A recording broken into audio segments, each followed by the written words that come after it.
Agora, essa diversidade dele também, né? A formação dele se dá no Recife, né? na Faculdade de Direito do Recife. E tinha, inclusive, eu acho que na época dele, já o Epitácio Pessoa, que veio a ser presidente da República, era professor lá. Sim. Quer dizer, acho que também o Tobias Barreto tinha pouco saído de lá, né? Ainda circulava Sim. por lá.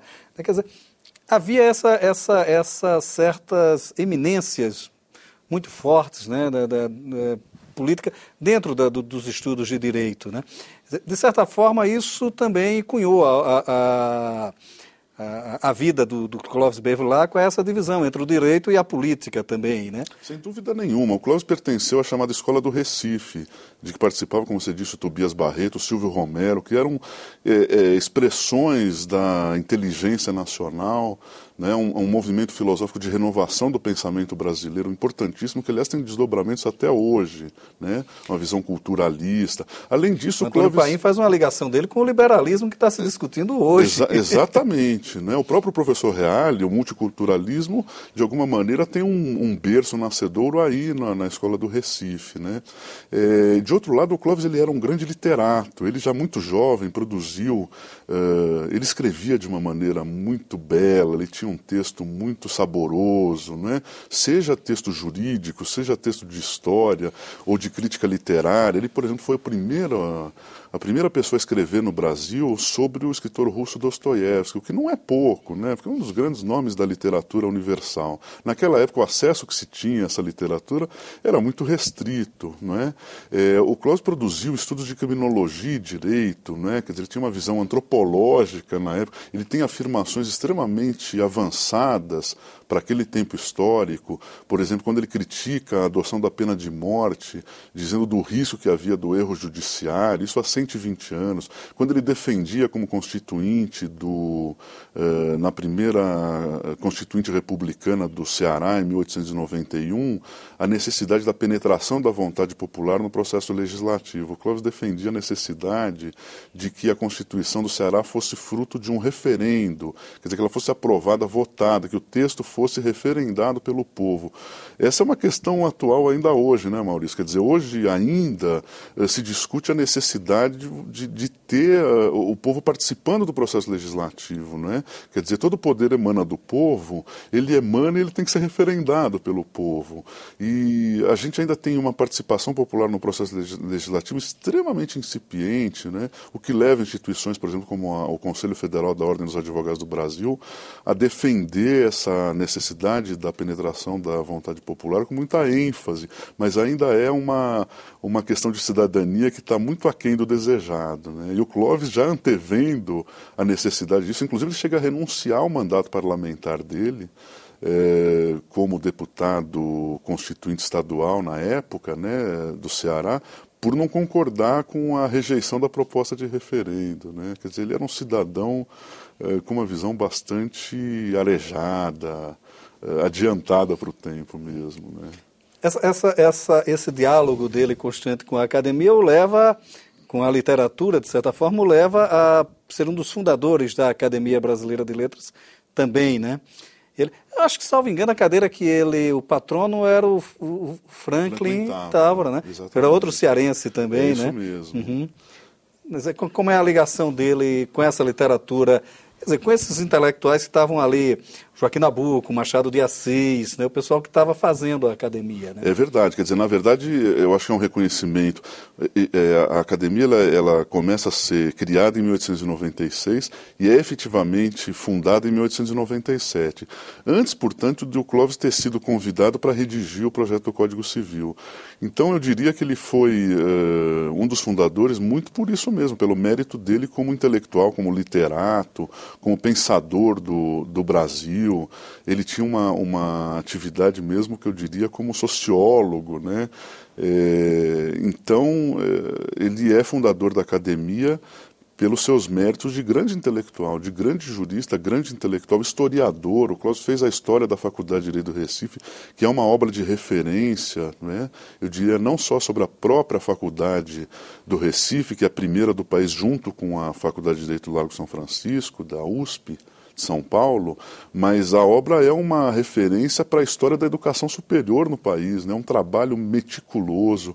Ele começa contando neste livro a origem da criação dos cursos superiores no país, então ele vai buscar as raízes disso no movimento dos Inconfidentes Mineiros, depois em Pernambuco, né? Quer dizer, ele resgata a importância de Pernambuco, do Recife, como centro, como um celeiro intelectual extremamente importante, né? A gente citou alguns expoentes da cultura brasileira que viviam ali na Faculdade de Direito do Recife, o Silvio Romero, o Tobias Barreto, aliás, ambos sergipanos, né? Quer dizer, o que mostra que Recife tinha um poder de atrair muitos intelectuais. O próprio Castro Alves passou por ali, o Rui Barbosa passou, o Joaquim Nabuco, enfim. Então o Clóvis tem aí eu digo como historiador, a mim me impressiona muito o Clóvis de historiador pela qualidade da pesquisa, pela maneira como ele trata com a fonte documental, com muita seriedade, com rigor, e escreve com uma plasticidade, com uma clareza, é empolgante mesmo. Você no livro procura reunir também novos analistas da obra do Clóvis Bevilacqua, né? Como Vamihé Chacon e outros, quer dizer, de certa forma buscando entender o que é que sobrevive, né, de atualidade nessa obra, né? Enfim, o que é que sobrevive de atualidade na obra do Clóvis Bevilacqua hoje ainda? Acho que muita coisa, Maurício. Quer dizer, de fato tem alguns depoimentos de especialistas na obra do Clóvis Bevilacqua, neste nosso livro Clóvis Bevilacqua, um senhor brasileiro.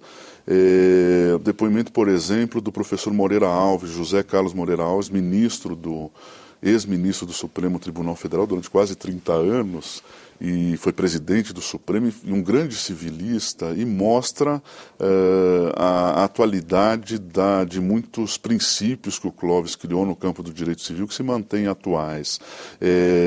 Tem um depoimento do ministro professor Eros Roberto Grau, do Supremo Tribunal Federal, mostrando como o Clóvis já percebia a diferença entre o texto da lei e a interpretação da lei, né? O que seria também uma visão bastante adiantada para o tempo. O Clóvis filósofo, o Clóvis literato, enfim, a atualidade da contribuição do Clóvis, da obra dele é muito grande. É verdade que algumas coisas são datadas, ele era um sujeito do seu tempo, né? Mas muita coisa se mantém atual, se mantém importante, e eu acho que é um personagem. O Clóvis ficou um pouco obscurecida, a biografia dele ficou, eu diria até mesmo encarquilhada por um episódio lamentável, que foi a suposta participação dele a favor da expulsão da Olga Benário, né?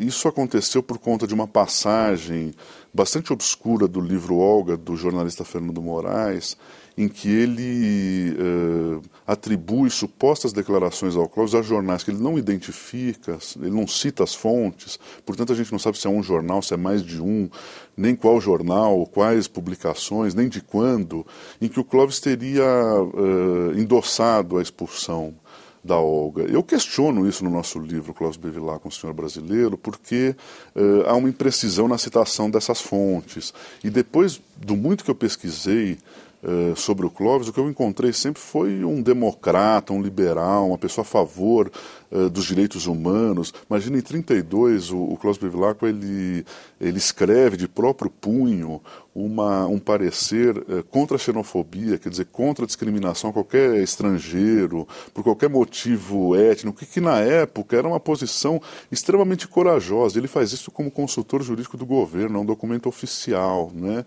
Quer dizer, então ele não merece que se lance sobre ele essa leivosia, quer dizer, esse ataque à sua honra mesmo, eu diria. Quer dizer, ele é um democrata, ele era um defensor do Estado de Direito e merece ser conhecido, lido, respeitado e talvez eu diria até cultuado mesmo.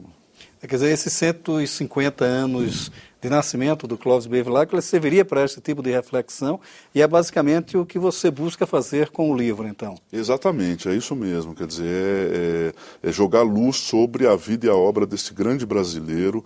Basta dizer o seguinte, Maurício, o Clóvis Bevilacqua morreu pobre.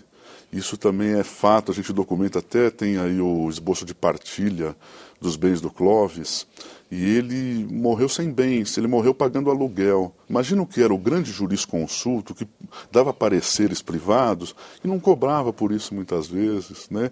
Dispensava os honorários, por exemplo, de associações, de entidades beneficentes, tem vários casos assim, ou de amigos, ou mesmo de empresas, ele cobrava isso. Ele era um homem muito mais voltado à cultura, certamente, do que a alguma atividade mercantil, comercial. Ele não dava bola para isso, né? E morreu realmente pobre, né? Quer dizer, há testemunhos de biógrafos que conviveram com o Clóvis, que tiveram o privilégio de participar de atividades que ele realizava na casa dele, alguns almoços de domingo, que ficaram conhecidos como almocinhos, em que iam de estudantes a ministros do Supremo Tribunal Federal, de jovens, de iniciantes no direito e grandes luminares da cultura brasileira, e todos se tratando de igual para igual, para debater o país, para debater o direito. Quer dizer, ele era um homem desprendido, ele era realmente, não é à toa que a gente dá esse título, um senhor brasileiro, né?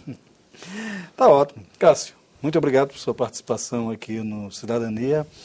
Nós conversamos com o editor e historiador Carlos Chubisky, que escreveu, coordenou a edição do livro Clóvis Bevilacqua, um brasileiro, uma homenagem aos 150 anos de nascimento de Clóvis Bevilacqua, jurista, historiador e, sobretudo, inquietante pensador da cultura brasileira.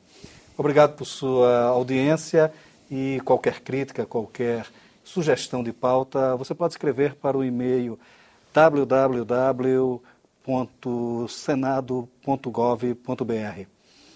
Obrigado pela sua audiência.